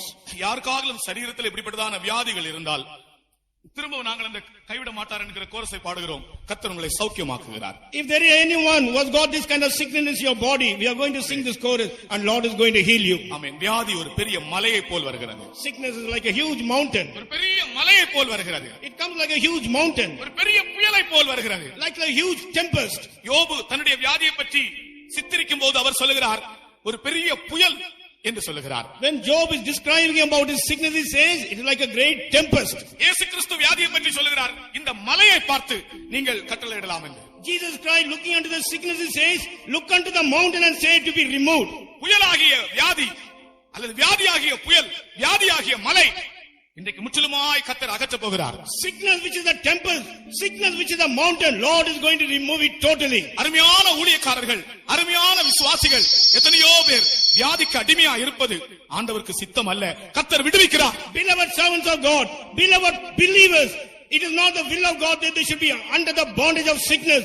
Lord is delivering them. இயேசு என்னை கைவிட மாட்டார் என்று பாடும்போது கர்த்தர் உங்களை விடுதலையாக்குகிறார். As we sing the Lord will not forsake, Jesus will not forsake me, Jesus is setting you free. இயேசு என்னை கைவிட மாட்டார். இயேசு என்னை கைவிட மாட்டார். கடும் புயல் வரினும் பெரும் காற்று வீசினும் அவர் என்னை கைவிட மாட்டார். ஆமென். இயேசு என்னை கைவிட மாட்டார். இயேசு என்னை கைவிட மாட்டார். கடும் புயல் வரினும் பெரும் காற்று வீசினும் அவர் என்னை கைவிட மாட்டார். இயேசு என்னை கைவிட மாட்டார். கர்த்தருடைய வல்லமையை விசுவாசியுங்கள். இயேசு என்னை கைவிட மாட்டார். வாக்குத்தத்தத்தை விசுவாசியுங்கள். கடும் புயல் வரினும் தளர்ச்சியான போதும் காற்று வீசினும் அவர் என்னை கைவிட மாட்டார். இயேசு என்னை கைவிட மாட்டார். இயேசு என்னை கைவிட மாட்டார். Oh, in the name of Jesus. பெரும் காற்று வீசினும் Oh, in the name of Jesus. கைவிட மாட்டார். Eh, tira tira ida. In the name of Jesus, about the kash. Yuri talam shaida bahara katula. Yuri am shaida bahatala ida bara. Yuri am tiaida kashaida bara. வே. முள்ளுகளுக்குள்ளே lily புஷ்பம் போல அவருடைய ஜனங்கள் இந்த உலகத்தில் ஜீவிக்கிறார்கள். His people, like the lilies among thorns, they are living on this earth. அடுத்தது ஓநாய். Secondly, the wolf. ஆடுகளுக்குள்ளே ஓநாய்களுக்குள்ளே ஆடுகளை அனுப்புகிறது போல நான் உங்களை அனுப்புகிறேன் என்று கர்த்தர் சொன்னார். Lord says, as the sheep is among the wolves, so I send you among them. இந்த ஓநாய் 4 விதமான ஓநாய்களை பற்றி சொல்லுகிறேன். I will tell you about 4 types of wolves. தேவ ஜனங்கள் 4 விதமான ஜனங்கள் மத்தியில் இருக்கிறார்கள். The people of God are living among 4 types of people. ஒன்று, 1, தேவ அன்பில்லாதவர்கள், கடித்து பட்சிக்கிறவர்கள். people who don't have the love of God, who bite and devour. பென்யமீன் பீறுகிற ஓநாய் என்று சொல்லப்பட்டது. They are called as a ravening wolf. கலாத்தியர் பட்சிக்கிற மனுஷராய் மாறினார். மனுஷரை ஒருவரை ஒருவர் கடித்து பட்சிக்கக்கூடியவர்களாய் காணப்பட்டார்கள். Galatians were seen as a people who used to bite and devour one another. ஆண்டவருடைய வசனங்களை அறிந்த ஜனங்கள், People of God who knew the word of God. அபிஷேகத்தின் வல்லமையை அறிந்த ஜனங்கள், People who knew the power of anointing. ஆழமான சத்தியங்களை அறிந்த ஜனங்கள், People who knew the deepest truth. ஒருவரை ஒருவர் கடித்து பட்சிக்கக்கூடியவர்களாய் இருந்தார்கள். They were biting and devouring one another. ஓநாய் என்பது இதுபோல கடித்து பட்சிக்கக்கூடிய அன்பற்ற ஜனங்களை காண்பிக்கிறார். Wolf talks about people without love who bite and devour. நீங்கள் ஒருவரை ஒருவர் கடித்து பட்சித்தீர்களானால் அழிவீர்கள். அப்படி ஒருவரால் ஒருவர் அழிக்கப்படாதபடிக்கு எச்சரிக்கையாயிருங்கள். 5:15. கலாத்தியர் 5ஆம் அதிகாரம் 15ஆம் வசனம். 5:15. இதுதான் முதல் தரம் ஓநாய்கள். This is the first type of wolves. தேவனுடைய ஜனங்கள் இதுபோல கடித்து பட்சிக்கக்கூடிய ஓநாய்கள் மத்தியில் தான் இந்த உலகத்தில் வாழ்ந்து கொண்டிருக்கிறார்கள். The people of God are living in this world among the wolves who bite and devour. மனுஷன் தேவ அன்பை இழந்து விட்டால் அவன் ஓநாயாய் மாறி விடுவான். Man, when he loses the love of God, he turns out to be a wolf. மனிதன் இரக்கத்தை இழந்து விட்டால் ஓநாயாய் மாறி விடுவான். Man has lost mercy, he turned out to be wolf. நீங்கள் ஒருவரை ஒருவர் கடித்து பட்சித்தீர்களானால் அழிவீர்கள். If you bite and devour one another, you will perish. எத்தனையோ விதமான ஆவிக்குரிய ஆசீர்வாதங்களை பெற்ற கலாத்திய சபை அவர்கள் மனுஷரையே கடித்து பட்சிக்கக்கூடியவர்களாய் மாறிவிட்டார்கள். Galatian church who received many type of spiritual blessings, they were biting and devouring men. அவர்கள் மனுஷரை கடித்து சாப்பிட்டார்கள் என்ற அர்த்தம் அல்ல. It is not that they bit and ate the people. அன்பற்ற சுபாவம், unloving character, இரக்கமற்ற சுபாவம், merciless character. யாரையும் கடிக்கிறது போல பட்சிக்கிறது போல நாம் பேசக்கூடாது. We should never speak as though we bite or devour anyone. கர்த்தருக்கு ஸ்தோத்திரம். Praise be to God. தேவ ஜனங்கள் தேவ அன்பை இழந்து விடக்கூடாது. People of God should not lose the love of God. இரக்கத்தை இழந்து விடக்கூடாது. They should not lose the mercy. மற்றவர்களை கண்டால் பரிதபிக்கக்கூடிய இருதயம் காணப்பட வேண்டும். When you look at others, you must have a heart to have compassion. கர்த்தருக்கு ஸ்தோத்திரம். Praise be to God. மற்றவருடைய நிலைமையை விளங்கிக் கொள்ளக்கூடிய இருதயம் தேவ ஜனங்களுக்கு வேண்டும். People of God are in need of a heart where they will be able to understand others. இன்னைக்கு உலகத்தில் மனிதர்கள் ஏன் மனிதர்களை கொல்லுகிறார்கள்? On this earth, why people, one person kills another person? அவர்களுக்கு தேவ அன்பும் தேவ இரக்கமும் அவருடைய இருதயத்தில் இல்லாதபடியால். Because in the heart they don't have the love of God and the mercy of God. ஆகையினால் தான் ஒருவரை ஒருவர் அவர்கள் அழிக்கிறார்கள். That is why they destroy one another. இது முதலாவது ஓநாய். This is the first wolf. இரண்டாவது ஒரு ஓநாய் உண்டு. The second wolf is there. அது கள்ள தீர்க்கதரிசிகள், மாய்மாலமான ஜீவியம். False prophets living a hypocritical life. இயேசுவை தான் அவர்கள் ஆராதிக்கிறார்கள். They are worshipping only Jesus. அல்லது உண்மையாய் பார்த்தால் அவர்கள் தேவனுடைய மனுஷர்கள் போல இருப்பார்கள். When you see them, they will pose as though as the people of God. ஆனால் அவர்கள் கள்ள தீர்க்கதரிசிகளாக இருந்தார்கள். But they are seen as a false prophets. மேலே ஆட்டுத்தோல், உள்ளத்திலோ ஓநாய். On top the skin of the lamb, but inside they are as wolf. ஒரு இரட்டை ஜீவியம். A double life. நமக்கு ஒரு டபுள் லைஃப் இல்ல. நம் ஆண்டவருக்கு முன்பாக நேர்மையான ஒரு ஜீவியம் இருக்க வேண்டும். We should not have a double life, but in the sight of God we must have an upright life. நீ வெளியே ஆட்டுக்குட்டியை போல காண்பித்து உள்ளத்திலே பட்சிக்கிற ஓநாயா இருக்கக்கூடாது. Outside you should not pose yourself as a lamb and inside as a devouring ravening wolf. அது மாய்மாலமான ஜீவியம். That is a hypocritical life. கர்த்தராகிய இயேசு கிறிஸ்து இப்படிப்பட்ட மாயக்காரரை குறித்து தைரியமாக மாயக்காரரே என்று அநேக முறை அழைத்திருக்கிறார். Lord Jesus Christ, looking unto the people who are living a hypocritical life, he says, "Oh, hypocrites, he says many times." மேலே ஆட்டுக்குட்டி, ஆனால் உள்ளத்திலோ ஓநாய். Above outwardly lamb, but inside wolf. ஏன் உள்ளத்திலே ஓநாயா இருக்கிற மனிதன் ஏன் நான் ஒரு ஓநாய் என்று வெளியே காண்பிக்க கூடாது? Why a man who is like a wolf inside cannot pose himself as a wolf? வெளியே ஒரு தோற்றம், உள்ளே ஒரு அனுபவம். Outside one appearance, inside a different experience. அப்படிப்பட்ட மாயமான ஜீவியம் செய்கிறவர்கள் எத்தனையோ பேர் இந்த உலகத்தில் உண்டு. Like that, there are many people who lead this kind of hypocritical life. தேவனுடைய ஜனங்கள் இப்படிப்பட்டவர்கள் நடுவிலே ஜீவிக்கும் போது தேவ ஞானத்தால் இவர்களை விளங்கிக் கொண்டு ஜீவிக்க வேண்டும். People of God, when they live among these kind of people, they should be filled with the wisdom of God and live. கர்த்தருக்கு ஸ்தோத்திரம். Praise be to God. மாய்மாலமான ஜீவியம் செய்கிறவர்களை விளங்கிக் கொண்டு ஜீவிக்க வேண்டும். You must understand those people who are leading a hypocritical life, and thus you must live. அவர்களுடைய கனிகளால் அவர்களை அறிவீர்கள். அவர்களுடைய கனிகளால் அவர்களை அறிவீர்கள். You will be able to know them through their fruits. கர்த்தருக்கு ஸ்தோத்திரம். Praise be to God. அப்படிப்பட்ட மனிதரை விளங்கிக் கொள்ளும்படியான ஒரு தேவ ஞானம் தேவ ஜனங்களுக்கு அவசியமா இருக்கிறார். People of God are in need of a wisdom of God to understand these kind of people. ஆகையால் தான் பரிசுத்த ஆவியானவர், நமக்குள்ளே இருக்கிற பரிசுத்த ஆவியானவர் நம்முடைய இருதயத்தை ஆறுதல் படுத்துகிறது மட்டுமல்ல, அந்தந்த சந்தர்ப்பத்துக்கேற்ற ஞானத்தையும் அவர் அருளுகிற ஆவியாயிருக்கிறார். That is why the Holy Spirit who is in us not only comforts us, on occasion when it arises, he is able to give us the wisdom. ஒரு பேதையான மனுஷனா இருந்தாலும் ஆவியானவர் அவனுக்கு திவ்ய ஞானத்தை கொடுக்கிறார். Though he may be a fool, the Spirit of God gives him the divine wisdom. தேவனுடைய ஜனங்கள் இப்படிப்பட்ட ஓநாய்கள் நடுவில் இந்த உலகத்தில் வாழ்கிறார்கள். People of God on this earth, they are living among the wolves like this. அடுத்தது மூன்றாவது ஓநாய். Third wolf. அநியாயமாக சம்பாத்தியம் பண்ணுகிறவர்கள் ஓநாய் என்று வசனம் சொல்லுகிறது. The word of God says, those who earn the living unjustly, they are called as wolves. அநியாயமாக சம்பாத்தியம் பண்ணுகிறவர்கள் ஓநாய் என்று எசேக்கியேல் தீர்க்கதரிசன புத்தகம் 22ஆம் அதிகாரம் 27ஆம் வசனம் தெளிவாய் சொல்லுகிறது. Ezekiel 22:27 clearly states, people who receive the wages in unjust way, they are as wolves. இந்த உலகத்தில் அநேகர் அநியாயமாக சம்பாத்தியம் செய்து ஆண்டவருடைய கண் பார்வையிலே ஓநாய்களாய் இருக்கிறார்கள். On this earth, many people earn in a very unjust way. In the sight of God, they are seen as wolves. வாசியுங்கள். அதன் நடுவில் இருக்கிற அதன் பிரபுக்கள் இறை கவுகிற ஓநாய்களைப் போல் இருக்கிறார்கள். அநியாயமாய் பொருள் சம்பாதிக்கிறதற்கு ரத்தம் சிந்துகிறார்கள், ஆத்துமாக்களை கொள்ளையிடுகிறார்கள்.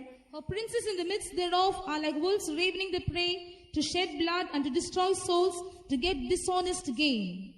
இந்த ஓநாய் எப்படிப்பட்டது தெரியுமா? You know what kind of wolf it is? அநியாயமாக பொருள் சம்பாதிக்கும். They are earning dishonest gain. அதன் நடுவில் இருக்கிற அதன் பிரபுக்கள் பட்சிக்கிற ஓநாயா இருக்கிறார்கள். அவர்கள் அநியாயமாய் சம்பாத்தியம் செய்கிறார்கள். Princes who are living among them, they are seen as the ravening wolves, and they are going for an unjust gain. நம்முடைய வீட்டிலே வருகிற சம்பாத்தியங்கள் நியாயமானதா இருக்க வேண்டும். All the earnings which is coming into our family should be in the just way. அநியாயமான ஒன்றும் நம்முடைய வீட்டிற்குள் வரக்கூடாது. Nothing which is unjust should never enter our house. கர்த்தருக்கு Praise ஸ்தோத்திரம். be to God. உலகத்தில் இன்றைக்கு நியாயம் இல்லை. On this earth there is no justice. உலகத்தில் நாம் பார்க்கும்போது அநியாயமான முறையில் தான் உலகத்திலே சம்பாத்தியங்கள் நடக்கிறது. You know, these days when you observe this world, all the earnings are coming almost in the unjust way. அவர்கள் சொல்லுகிறார்கள், இப்படி இல்லாவிட்டால் எங்களுக்கு சம்பாத்தியம் பண்ண முடியாது என்று நேரடியாகவே சொல்லுகிறார்கள். You know, straight away they say, if we do not earn like this, we can never earn our money. ஆனால் கர்த்தரோ அவர்களை ஓநாய் என்று அழைக்கிறார். But Lord addresses them as wolves. விசுவாசத்தினாலே நாம் சம்பாத்தியம் பண்ண வேண்டும். Through faith we must earn our living. கர்த்தருக்கு ஸ்தோத்திரம். Praise be to God. ஒரு முறை ஆபிரகாமிடத்தில் சோதோமின் ராஜா பொருட்கள் எல்லாம் எடுத்துக்கொள்ளும்படி கோரினான். Once the king of Sodom told unto Abraham to receive or to take all the goods. ஆனால் ஆபிரகாம் தன்னுடைய 2 கைகளையும் ஆண்டவருக்கு நேராக உயர்த்தினான். But Abraham lifted both his hands towards God. அந்த தேவன் யார் தெரியுமா? You know who was that God? L Elyon. El Elyon. L Elyon என்றால் the possessor of heaven and earth. வானத்துக்கும் பூமிக்கும் உடையவர். The meaning of El Elyon is the possessor of heaven and earth. வானத்துக்கும் பூமிக்கும் உடையவராயிருக்கிற தேவனை எல் எலியோனே ஆபிரகாம் விசுவாசித்து அவருக்கு நேராய் தன் கைகளை உயர்த்தினார். God, who is the possessor of heaven and earth, El Elio, Abraham believed in him and he lifted his hands towards him. ஆபிரகாமின் தேவன் L Elyon L ஷதாய். The God of Abraham is El Elio, El Shaddai. கர்த்தருக்கு ஸ்தோத்திரம். Praise be to God. L ஷதாய் என்றால் சர்வவல்ல தேவன். El Shaddai means Almighty God. கர்த்தருக்கு ஸ்தோத்திரம். Praise be to God. அவனுடைய தேவன் சர்வவல்லம் உள்ளவர். அவனுடைய தேவன் வானத்துக்கும் பூமிக்கும் உடையவர். His God is an almighty God and his God is the possessor of heaven and earth. ஆனால் உலகத்திலே அநீதியாய் சம்பாத்தியங்கள் நடந்து கொண்டிருக்கின்றன. But on this earth, earnings are there in an unjust way. அநியாயங்கள் நடுவிலும் அநீதிகள் நடுவிலும் தேவ ஜனங்கள் உலகத்தில் ஜீவித்துக் கொண்டிருக்கிறார்கள். Among injustice and unrighteousness, people of God are living. ஆனால் தேவனுடைய ஜனங்களே, அந்த அநியாயமும் அநீதியும் தேவ ஜனங்களுக்குள் வராதபடி உங்களை நீங்கள் காத்துக்கொள்ள வேண்டும். Oh people of God, that injustice and unrighteousness may not come unto you. You preserve yourself. நான் உங்களுக்கு முதலாவது சொன்னேனே, உங்கள் பூர்வோத்தரத்தை நீங்கள் அறிவிக்காமல் அநாதைகளாகவே நீங்கள் அறிக்கையிட்டு நாங்கள் இந்த உலகத்தில் பரதேசிகள் என்று சொல்லி அநியாயமான சம்பாத்தியம் உங்கள் வீட்டிற்குள் வராதபடி காத்துக்கொள்ள வேண்டும். As I told you, not talking about your genealogy, confessing that your father is on this earth, not earning in any unjust way, you must lead a pure life. எனக்கு உதவி செய்ய ஒரு ஆள் உண்டென்றோ, என்னை நேசிக்க ஒரு ஆள் உண்டென்றோ, என்னை பராமரிக்க ஒரு ஆள் உண்டென்றோ இருக்கட்டும், இருந்தால் இருக்கட்டும், நீங்கள் அறிக்கை செய்யாதிருங்கள், எனக்கு கர்த்தர் மட்டுமே என்று சொல்லுங்க. Maybe you may be having, but do not confess. There is a person to love me. There is a person to take care of me. There is a person to comfort me. But nevertheless you say, my Lord is my comforter. எஸ்தரின் வாழ்க்கையின் வெற்றிக்கு ரகசியம் அவள் தன் பூர்வோத்தரத்தை அறிவிக்காமல் இருந்ததுதான். The words of Esther was the secret of the victory. She never spoke about our genealogy. கர்த்தருக்கு ஸ்தோத்திரம். Praise be to God. மொர்தெகாயின் வார்த்தைக்கு கீழ்ப்படிந்தாள். She obeyed unto the words of Mordecai. எல்லாம் அவளுக்கு கர்த்தர் செய்தார். Everything Lord did unto her. அப்படி நீங்க நாமும் ஜீவிக்கும் போது இந்த அநியாயங்களும் அநீதிகளும் நமக்குள் வராது. When you and I, when we live like this injustice and unrighteousness will not come in us. விசுவாசத்தால் வராத யாவும் பாவம். Everything which doesn't come through faith is sin. 5 பைசா நம்முடைய வீட்டுக்கு வந்தாலும் அது விசுவாசத்தினால் ஆண்டவர் கொடுத்ததா இருக்க வேண்டும். Even 5 paisa, if it has to come in our house, Lord has to give it through faith unto us. யோபு பெரிய ஐஸ்வரியவான், ஆனால் எல்லாம் நஷ்டப்பட்ட போது அவன் சொன்னான், கர்த்தர் கொடுத்தார் என்று. Job was a very great rich man. When he lost everything, he confesses, Lord gave me this. ஒருவேளை அநியாயமாய் வந்ததா இருந்திருந்தால் அவனுடைய உள்ளம் அவனை குத்தி இருக்கும், நான் அநியாயமாய் சம்பாதித்தேன், எல்லாம் போய்விட்டது என்று சொல்லி இருப்பான். Maybe if you would have earned all this in an unjust way, his heart would have pricked him and you would have told that I have received in unjust way, all these things are gone. கர்த்தருடைய வருகைக்காக ஆயத்தமாய் இருக்கிற ஜனங்கள் எப்படிப்பட்டவர்கள் என்றுதான் உங்களோடு நான் பேசுகிறேன். Those people, as to what kind of preparation you must have concerning the coming of the Lord Jesus Christ, I am speaking unto you. கர்த்தர் கொடுத்தார், கர்த்தர் எடுத்தார். God gave and God took it away. கர்த்தருக்கு ஸ்தோத்திரம். Praise be to God. ஆனால் இஸ்ரவேலின் மத்தியிலே அதனுடைய பிரபுக்கள் ஓநாய்களாய் இருந்தார்கள். Among the Israelites, the nobles or the princes were seen as wolves. அடுத்ததாக 4வது ஓநாய். Fourth wolf. 4வது ஓநாய் துரு உபதேசக்காரர்கள். People who preach erroneous doctrines. தேவனுடைய உண்மையான உபதேசத்திற்கு மாறாய் வஞ்சனையாய் உபதேசிக்கிற உபதேசங்கள். Again the true teachings of the doctrine of Christ, they are preaching erroneous doctrines. அப்போஸ்தலர் 20ஆம் அதிகாரம் 29ஆம் வசனம் நமக்கு சொல்லுகிறது. Acts of Apostles 20th chapter verse 21. நான் போன பின்பு மந்தையை தப்ப விடாத கொடிய ஓநாய்கள் வரும். After I go away, a ravening or a terrible wolves will come, who will not allow the people to go. வாசிங்க. நான் போன பின்பு மந்தையை தப்ப விடாத கொடிதான ஓநாய்கள் உங்களுக்குள்ளே வரும். உங்களிலும் சிலர் எழும்பி சீஷர்களை தங்களிடத்தில் எடுத்துக் கொள்ளும்படி மாறுபாடானவைகளை போதிப்பார்கள் என்று அறிவிக்கிறேன். மாறுபாடானதை போதிப்பார்கள். English. Shall grievous wolves enter in among you, not sparing the flock? Also of your own self shall men arise, speaking perverse things to draw away disciples after them. அது துரு உபதேசம், அதாவது மாயமான வஞ்சனையான போதனை செய்கிறவர்கள். Erroneous doctrines or people who teach perverse things. தேவ ஜனங்களை உண்மையான உபதேசத்திலிருந்தும் சத்தியத்திலிருந்தும் விலக்கும்படி நயவஞ்சகமாய் உபதேசிக்கிற உபதேசங்கள். Deceptively, they are teaching doctrines unto them to deceive the people from following the true truth. இப்படிப்பட்ட ஓநாய்களை குறித்து தேவ ஜனங்கள் எச்சரிக்கையாக இருக்க வேண்டும். People of God should be very careful concerning these wolves. எந்த காரணம் கொண்டும் நீங்கள் அறிந்திருக்கிற சத்தியத்திலிருந்து உங்கள் இருதயம் மாறக்கூடாது. Whatever may be the reason, your heart should not depart from the truth what you have known. ஒரு ஆள் மீன் கடை வச்சாராம். One person had a fish shop. எனக்கு ஒரு கதை ஞாபகம் வருது. I remember a story. ஒரு ஆள் மீன் கடை வச்சாராம். A person kept a fish shop. மீன் கடையில ஒரு board வச்சாராம். He placed a board near the fish shop. இங்கு புதிய மீன்கள் விற்கப்படும் என்று. Today new fishes will be sold. இங்கு Here new fishes will be sold. ஒரு போர்டு எழுதி போட்டார். There was a board placed there. வியாபாரம் நல்ல முறையில் தான் ஆரம்பித்தது. Business started in a very good way. ஒரு நாள் திடீரென்று அவருடைய ஒரு ஃப்ரெண்ட் வந்தான். One day suddenly his friend came there. அவன் சொன்னானா, He told him, இங்கு என்று எழுதியிருக்கிற வார்த்தை தேவையில்லையே, the term here, it is not required. புதிய மீன்கள் விற்கப்படும், அவ்வளவு போதுமே. It is sufficient if you write new fishes will be sold. உடனே அடுத்த நாள் இவர் அந்த இங்கு என்றதான வார்த்தையை அடித்தார். Next day immediately he cancelled the word here. இப்பொழுது புதிய மீன்கள் விற்கப்படும். Now the board says new fishes will be sold. 2 நாளைக்கு பிறகு வேறொரு ஃப்ரெண்ட் வந்தார். After 2 days another friend came. புதிய மீன்கள் விற்கப்படும் என்று எழுத வேண்டிய அவசியம் இல்லை. அப்படியானா மற்றவங்க எல்லாம் பழைய மீன்களா விற்கிறாங்க, தப்பா நினைச்சிருவாங்க. அதனால அந்த புதிய என்ற வார்த்தை வேண்டாம். It is not necessary for you to write new fishes will be sold. If that be the case, other people will think that even old fishes are being sold. உடனே இவர் சொல்றது சரிதான் என்று சொல்லி புதிய என்ற வார்த்தையை எடுத்துவிட்டு மீன்கள் விற்கப்படும் என்று வைத்தார். Thinking that advice of the friend was correct, he removed that word new and only the fishes will be sold, he kept it there. கொஞ்ச நாளைக்கு பிறகு இன்னொரு ஃப்ரெண்ட் வந்தார். After some time, after few days, another friend came. கடையில மீன் வச்சிருக்கிறது விக்கிறதுக்கு தானே. The fishes in the shop, it is only for selling. அதான் எல்லாருக்கும் தெரியுமே. Everyone knows about it. பின்ன விற்கப்படும் அது தனியா ஒன்று எழுத வேணுமா? It is not necessary for you to write separately, it can be sold. வெறும் மீன்கள் என்று மட்டும் போர்டு போட்டா போதுமே. If you just put a board by signage by telling only fishes, that will do. உடனே இவர் செய்தாரா, அது சரிதான் என்று சொல்லி விற்கப்படும் என்று எடுத்துட்டார். He thought that is correct. Immediately the term to be sold, he removed it. அடுத்து கடைசியாக ஒரு ஃப்ரெண்ட் வந்தார். கொஞ்ச நாளைக்கு பிறகு After few days another friend came.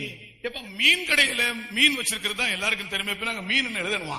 In the fish shop, everyone knows that you have a fish. Is it necessary for you to write like this? மீன் கடைக்கு மீன்கள் என்ற போர்டு தேவையில்லையே. 1 கிலோமீட்டர் அந்த பக்கத்துல வரும்போதே வாசனை அடிக்குதே. For a fish shop to write a board fish, it is not required. In 1 kilometer distance you can get to know the smell. அதனால போர்டே தேவையில்லப்பா. You need not have a board at all, he told him. அதோட அவனுடைய business போச்சு. With that his business closed. இதுபோல நாம் அறிந்திருக்கிற சத்தியத்துக்கு விரோதமான வார்த்தைகள், அந்நியமான வார்த்தைகள், உபதேசங்கள் தந்திரமாய் நயவஞ்சகமாய் பிசாசு கொண்டு வரும்போது அதை நாம் விளங்கிக் கொள்ள வேண்டும். When devil brings deceptively in a very subtle manner all the strange truth against the right truth what we have known, we should be able to understand it. கர்த்தருக்கு ஸ்தோத்திரம். Praise be to God. சத்தியங்கள் எல்லாம் நமக்கு எழுதப்பட்டு கொடுக்கப்பட்டிருக்கிறது கையிலே. All the truths have been written and handed over to in our hands. முதலாம் நூற்றாண்டின் காலத்தில் ஜீவித்ததான பரிசுத்தவான்களுக்கு இதுபோல ஒரு பைபிள் கையிலே இல்லை. The first century saints who lived, they never had a Bible like this in their hands. இப்பொழுது நமக்கு எவ்வளவு அருமையாக ஒரு வேத புஸ்தகம் கையில் இருக்கிறது. Now beautifully a Bible has been kept in our hands. உபதேசங்கள் இருக்கிறது. We have teachings. உபதேச புத்தகங்கள் இருக்கின்றன. We have the books of doctrines. நல்ல முறையில் நாம் உபதேசங்களை படித்திருக்கிறோம். We have learned this doctrine in a very good manner. ஆனால் உபதேசங்களுக்கு விரோதமாய் பேசுகிறவர்கள் யாரோ அவர்கள் ஓநாய் என்று பவுல் சொல்லுகிறார். Saint Paul says those who are talking contrary to the true doctrine, they are called as wolves. நாம் கேட்கிற உபதேசங்களில் நம்முடைய இருதயத்தை ஸ்திரப்படுத்திக் கொள்ள வேண்டும். We should establish our heart in the truth of the doctrines what we hear. போஜன பதார்த்தங்களினால் அல்ல, போஜன பதார்த்தங்களினால் அல்ல. It is not through any food or any deities. Tamil டிரான்ஸ்லேஷன்ல போஜன பதார்த்தங்களினால் அல்ல என்று எழுதப்பட்டிருக்கு. ஆனால் இங்கிலீஷ்ல எப்படி தெரியல, மலையாளத்துல போஜன பதார்த்தங்களின் நியமங்களினால் அல்ல. அதுதான் சரி. In Malayalam term, the correct word, it is written correct way. போஜன பதார்த்தங்களின் நியமங்களால் அல்ல. It is not because of the laws of the food. கிருபையினால் இருதயம் ஸ்திரப்படுவது நல்லது. It is good that our heart be established through grace. காரணம் யூதர்களுக்கு சில போஜன பதார்த்தங்களை குறித்துள்ள நியமங்கள் இருந்தது. For Jews, there are certain laws concerning their food. கைகளுக்கு அமைச்சப்படக்கூடாது. Without washing the hand, they should not eat. பாத்திரங்களை கழுவணும். They should wash the vessels. பாத்திரங்களுடைய வெளிப்புறத்தை எல்லாம் நன்றாக கழுவுவார்கள். They will wash the vessels, everything outwardly. அப்ப கைகளை கழுகிறது, கால்களை கழுகிறது, Washing the feet and legs. பாத்திரங்களை கழுகிறது. Washing the vessels. இதெல்லாம் யூதர்களுடைய ஆகாரத்துக்குரிய பிரமாணங்கள். For Jews, they were laws pertaining to the food. அதனால் இருதயம் ஸ்திரப்பட முடியவில்லை. With that, the heart could not be established. நியாயப்பிரமாணத்தை பின்பற்றினவர்கள் கிருபையிலிருந்து விழுந்தார்கள். Those who followed after law fell in grace. பிரியமானவர்களே, நாம் கேட்கிற உபதேசங்கள் நம்முடைய இருதயத்தை ஸ்திரப்படுத்துகிறது. The teachings of the doctrine, what we hear, that establishes our heart. கேட்கிற வசனங்களிலே உன்னுடைய இருதயத்தை நீ பலப்படுத்திக் கொள்ள வேண்டும். You must strengthen your heart with the words what you hear. கர்த்தருக்கு ஸ்தோத்திரம். Praise be to God. அப்பொழுது அதற்கு விரோதமாய் வந்து நயமாய் யாராகிலும் பேசினால் நீ அவர்களில் இருந்து உன்னை தப்புவிக்கலாம். Against this, if anyone in subtle way they speak contrary to this, you can escape from them. சாசு உன்னிடத்திலே நயமாய் பேசுவான். Devil will come in a deceptive way and talk to you. Eden தோட்டத்திலே நடந்த அக்கிரமம் அதுதான். This is the iniquity which took place in the garden of Eden. கர்த்தர் சொன்ன வார்த்தைக்கு மாறாக நயமாக அவர்களோடு பேசினான். In a subtle way he spoke a word contrary to the word what Lord spoke unto them. கர்த்தர் உன்னை நேசிக்கிறார். Lord is loving you. கர்த்தர் உன்னை அழைத்தார். Lord called you. உன்னை அபிஷேகித்தார். He anointed you. பரிசுத்தவான்களுடைய ஐக்கியத்தில் உன்னை கொண்டு வந்தார். He has brought you into the fellowship of the saints. உன்னுடைய இருதயம் நீ கேட்கிற உபதேசங்களிலே உறுதியா இருக்க வேண்டும். Your heart should be established in the teachings what you hear. நயமாக தவறாக வருகிற உபதேசங்களுக்கு நீ உன்னுடைய செவியை விலக்க வேண்டும். You should depart your ears from hearing the teaching which is coming in a subtle way. இப்படிப்பட்ட ஓநாய்கள் நடுவிலும் இப்படிப்பட்ட முட்களின் நடுவிலும் அவருக்கு பிரியமானவள் தேவ ஜனங்கள் இன்றைக்கு உலகத்திலே ஜீவித்துக் கொண்டிருக்கிறார்கள்.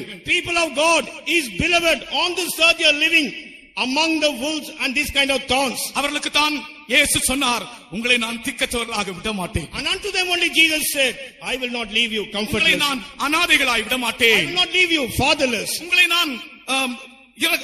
நான் தள்ளிவிட மாட்டேன். I will not reject you. நான் உங்களை சேர்த்துக் கொள்வேன். I will gather you. கர்த்தருக்கு ஸ்தோத்திரம். Praise be to God. இந்த வார்த்தையை நீங்கள் விசுவாசித்து இன்றைக்கு உங்கள் வீடுகளுக்கு திரும்பி போங்கள்.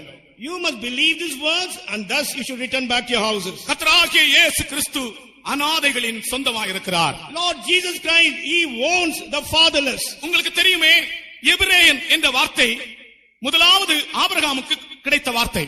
You all know that this word called Hebrew, first of all Abraham received it. எபிரேயன் என்ற பெயர் ஆபிரகாமுக்கு கிடைத்த பெயர். The name Hebrew is the name given unto Abraham. எபிரேயன் என்ற பெயர் அது ஒரு ஜாதி பெயர் அல்ல. The name called Hebrew, that doesn't belong to any caste or a nation. எபிரேயர் என்ற பெயர் ஒரு காரண பெயர்.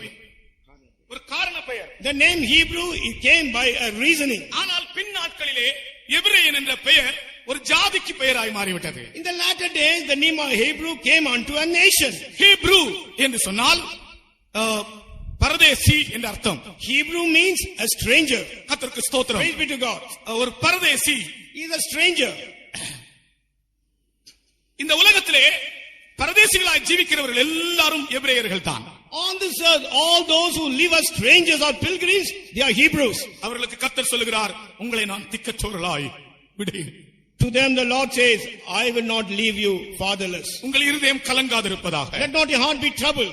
எந்த காரியங்கள் சந்தர்ப்பத்திலும் உங்களுடைய இருதயம் கலங்க வேண்டாம். No matter in whatever occasion you go through, let not your heart be troubled. நான் உங்களை திக்கற்றவர்களாய் விடேன், நான் உங்களை வந்து என்னிடத்தில் சேர்த்துக் கொள்வேன். I will not leave you comfortless. I will come and receive you unto myself. கர்த்தருக்கு ஸ்தோத்திரம். Praise be to God. இது கர்த்தராகிய இயேசு கிறிஸ்து அவருடைய ரகசிய வருகையை பற்றி சொன்ன வார்த்தை. This is the word Lord Jesus Christ spoke about his secret coming. அடுத்ததாக அவருடைய ரகசிய வருகையை பற்றி தூதர்கள் சொல்லியிருக்கிறார்கள், அப்போஸ்தலர்களும் அநேகர் கூறியிருக்கிறார்கள். The angels of God, even many apostles have spoken about his secret coming. நேற்றுக்கு நான் சொன்னேனே, I told yesterday, இயேசு கிறிஸ்து வானத்துக்கு எழுந்தருளி போகும்போது when Jesus Christ went up to heaven, சீஷர்கள் வானத்தை பார்த்துக் கொண்டிருந்தார். The disciples steadfastly looked towards heaven. அப்பொழுது தூதன் இயேசு கிறிஸ்துவினுடைய வருகையை பற்றி அவர்களோடு பேசினான். That time an angel of God spoke about the coming of Jesus unto the disciples. கலிலேயராகிய மனுஷரே என்று சொன்னான். He told the men of Galilee. கலிலேயராகிய மனுஷரே. Oh men of Galilee. ஏன் அந்த இடத்திலே கலிலேயராகிய மனுஷரே என்று சொல்ல வேண்டும்? Why in that place he must say, oh men of Galilee? இதுபோல ஒரு நாள் ஆகார் ஆபிரகாமுடைய வீட்டை விட்டு ஓடும்போது தேவதூதன் ஆகாரை பார்த்து ஆகாரே என்று கூப்பிட்டிருக்கலாம். ஆனால் அவன் கூப்பிடுகிறான் சாராளின் அடிமை பெண்ணாகிய ஆகாரே என்று கூப்பிட்டான். When Agar, she ran away from the house of Abraham, angel of God could have addressed her by a name Agar, but he says, "O bondwoman or the servant of Sarah."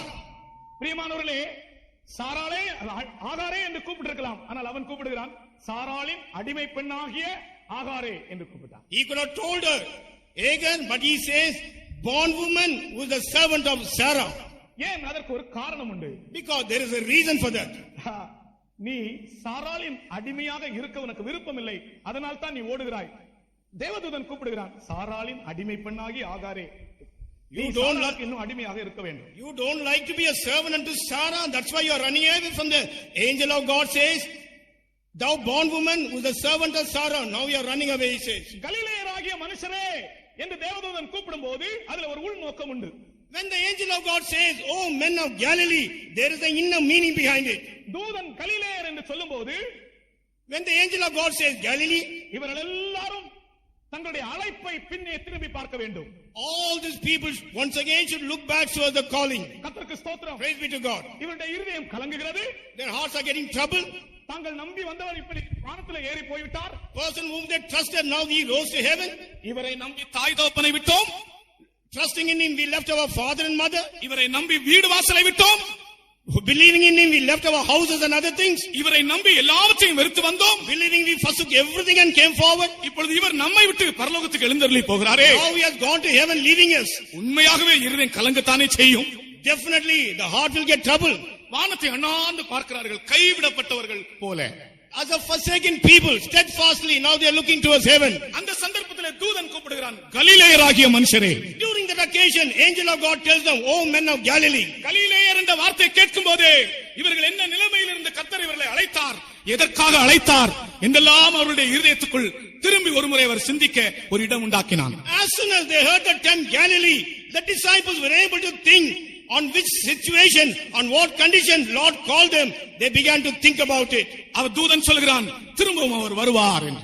The angel says, again he will come. கர்த்தருக்கு ஸ்தோத்திரம். Praise be to God. அவர்கள் வானத்தையே நோக்கி கொண்டு நின்றார்கள். Steadfastly they were looking towards heaven. நான் நேற்று உங்களுக்கு சொன்னது போல முதலாம் நூற்றாண்டின் சபையும் அவர் இப்பொழுது வந்து விடுவார் என்று சொல்லி அவரையே நோக்கி இருந்தார்கள். As I told you yesterday, the first century believers telling that he will come today, they were only looking towards heaven. இருதயத்திலே வேற எந்த எண்ணமும் இல்லை, வாஞ்சையும் இல்லை. இயேசு இப்பொழுது வருவார், அது ஒரே எண்ணமாய் இருந்தது. There is no other desire or thought in the heart. Only the thought is Jesus will come today, and they were looking towards him. கர்த்தருக்கு ஸ்தோத்திரம். Praise be to God. இது தூதனுடைய வார்த்தை. This is the word of the angel. அடுத்தது யாக்கோபு அப்போஸ்தலன் சொல்கிறார், Next to that, Apostle James says, அவருடைய வருகை சீக்கிரமா இருக்கிறபடியால் நீங்கள் உங்கள் இருதயங்களை ஸ்திரப்படுத்துங்கள். because his coming is very soon, you establish or make firm your hearts. சமயம் இல்லாதபடியால் நான் வசனம் வாசிக்க விரும்பவில்லை. Because there is no time, I don't like to read the verses. யாக்கோபு 5ஆம் அதிகாரத்திலே யாக்கோபு அப்போஸ்தலன் சொல்கிறார், அவருடைய வருகை சீக்கிரமா இருக்கிறபடியால் உங்கள் இருதயங்களை நீங்கள் ஸ்திரப்படுத்துங்கள். James 5th chapter, Apostle James says, because his coming is very soon, you establish your heart. யாக்கோபு அப்போஸ்தலன் கர்த்தராகிய இயேசு கிறிஸ்துவினுடைய வருகை குறிக்கும் போது இருதயங்களை ஸ்திரப்படுத்துங்கள் என்று எச்சரிக்கிறார். Apostle James, one talking about the coming of Lord Jesus Christ, he wants them that their hearts should be established. நான் முன்னே சொன்னது போலவே மனுஷனுடைய இருதயங்களை ஸ்திரப்படுத்துவது கிருபை, கிருபை, கிருபை. As I told you earlier, the thing which establishes the heart of man is grace and grace.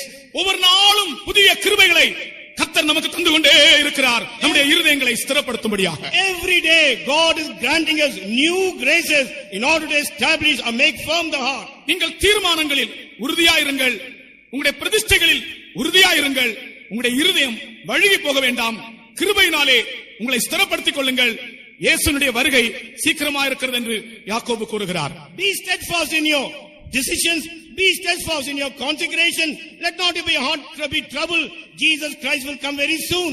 For the heart which is steadfast and established. கர்த்தருக்கு ஸ்தோத்திரம். Praise be to God. பண்ணுகிற தீர்மானங்கள் மரணம் பரியந்தம் கிருபையினாலே நாம் அதிலே நிற்க முடியும் என்று விசுவாசிப்போம். Let us believe the decision what we make, we will be sincere and true to that till our death. ஒரு விசுவாசி சொன்னார், தீர்மானங்கள் செய்கிறேன், ஆனால் ஒரு மாசம் கூட இருக்க முடியவில்லை, திரும்ப அந்த பழைய நிலவரத்தில் தான் வருகிறேன், என்று சொன்னார். One believer told me, I make a decision, but I am not able to keep it for 1 month.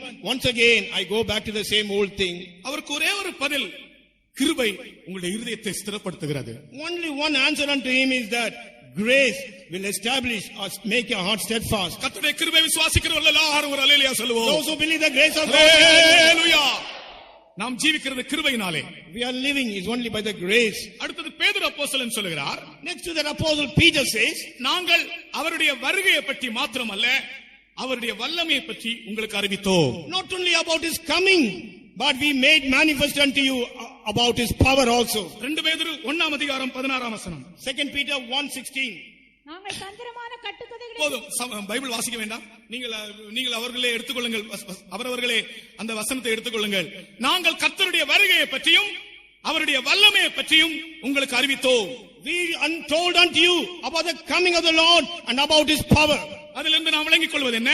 From that what do we understand? வருகையை பற்றி அறிகிறவர்கள் வல்லமையை பற்றியும் அறிய வேண்டும். Those who understand about his coming, they should know his power also. அவருடைய வருகையிலே பலவீனர்கள் எடுத்துக்கொள்ளப்பட மாட்டார்கள். At his coming, the weak ones will not be caught up.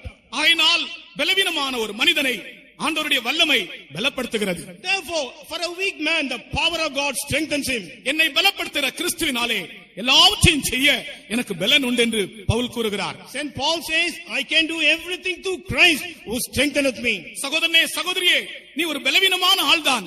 ஆனால் கர்த்தருடைய வசனம் சொல்லுகிறது, ஆண்டவர் உன்னை பலவானாக்க முடியும். அவருடைய வருகையிலே பலவீனர்கள் எடுத்துக்கொள்ளப்பட மாட்டார்கள். At his coming, the weak ones will not be caught up. ஆயினால் பலவீனமான ஒரு மனிதனை ஆண்டவருடைய வல்லமை பலப்படுத்துகிறது. Therefore, for a weak man, the power of God strengthens him. என்னை பலப்படுத்துகிற கிறிஸ்துவினாலே எல்லாவற்றையும் செய்ய எனக்கு பலன் உண்டு என்று பவுல் கூறுகிறார். Saint Paul says, I can do everything through Christ who strengtheneth me. சகோதரனே, சகோதரியே, நீ ஒரு பலவீனமான ஆள்தான். ஆனால் கர்த்தருடைய வசனம் சொல்லுகிறது, ஆண்டவர் உன்னை பலவானாக்க முடியும். Brother, sister, you may be a weak person, but the word of God says, the Lord can strengthen you. கர்த்தர் நம்மை பலப்படுத்த வேண்டும் என்றால் நான் இன்றைக்கு ஒரு ஆலோசனை சொல்லுகிறேன். If Lord has to strengthen us means, today I will give you a counsel.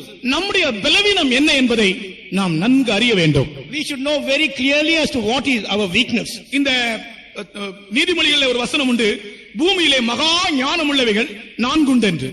In Proverbs there's a verse, there are 4 creatures who have got a great wisdom on this earth. பூமியிலே மகா ஞானம் உள்ளவைகள் 4 உண்டு. On this earth, those who have a great wisdom of 4.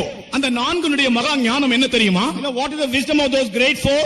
அந்த 4 பலவீனமான பிராணிகளுடைய ஞானம் என்னவென்றால், தங்களுடைய பலவீனங்களை அவைகள் அறிந்திருந்தன. அதுதான் அதனுடைய ஞானம். You know the great wisdom of the 4 creatures is they have understood, known their weakness. இப்ப ஒரு எறும்பு ராத்திரி எல்லாம் இறை சம்பாதிக்கிறது. An ant throughout the night it goes in search of the prey. ராத்திரி 12 மணி என்று இல்ல, 1 மணி என்று இல்ல, எறும்புக்கு அது வேலை செய்து கொண்டே இருக்கிறது. It is not night 12 o'clock or 1 o'clock, the ant will continue to work. ஓ எறும்பே, இந்த ராத்திரி என்ன உனக்கு தூக்கம் இல்லையா? நீ அந்த 1 மணி 12 மணிக்கெல்லாம் நீ வேலை செய்கிறாய் என்று கேட்டால் அது சொல்லும், அப்பா ஒரு மழைக்காலம் வந்தால் என்னால முடியாதப்பா, நான் ஒரு பலவீனமான ஆள்.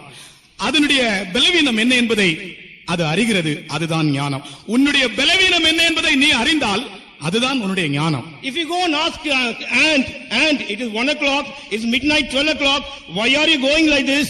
That ant will reply unto you, கர்த்தருக்கு during the ஸ்தோத்திரம். monsoon I cannot search for a prey, and it has known his weakness, and that is the thing. கர்த்தருடைய நாமத்துக்கு மகிமை உண்டாவதாக. Glory be to the name of God. ஆகையால் நம்முடைய பலவீனங்களை நாம் அறிந்தால் நம்மை கர்த்தர் பலவான்களாக்குவார். If we know our weakness, God will make us mighty. கர்த்தருடைய வருகையை பற்றியும் அவருடைய வல்லமையை பற்றியும் நாங்கள் உங்களுக்கு அறிவித்தோம்.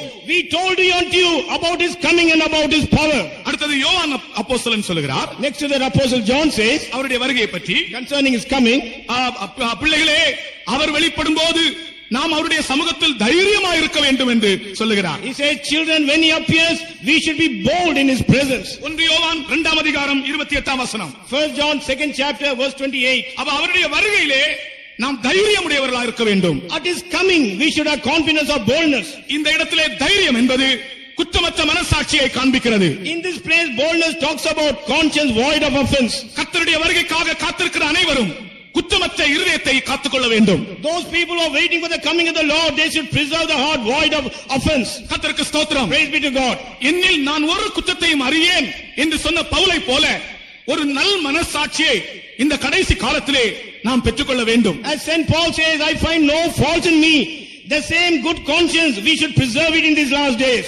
கர்த்தருடைய பரிசுத்த நாமத்துக்கு ஸ்தோத்திரம். Praise be to the holy name of God. இப்படிப்பட்டதான நல் மனசாட்சியோடு அவருடைய வருகைக்காக நாம் காத்திருக்க வேண்டியது அவசியமா இருக்கிறது. Like this, with a good conscience, we have to wait anticipating for his coming. கர்த்தராகிய இயேசு கிறிஸ்துவினுடைய வருகைக்கு முன்பு அநேக காரியங்கள் இந்த உலகத்திலே சம்பவிக்க வேண்டும். Before the coming of Lord Jesus Christ, many things has to take place on this earth. முதலாவதாக எல்லாரும் மனம் திரும்ப வேண்டும். First thing, all should repent. இப்பொழுது நான் இயேசு கிறிஸ்துவினுடைய வருகைக்கு முன்பாக சில சம்பவங்கள் இந்த உலகத்திலே நடக்க வேண்டும். 1-2 நிமிஷங்களில் அதை நான் சொல்லுகிறேன். Before the coming of Lord Jesus Christ, certain incidents has to take place on this earth. 1 or 2 things I will speak unto you.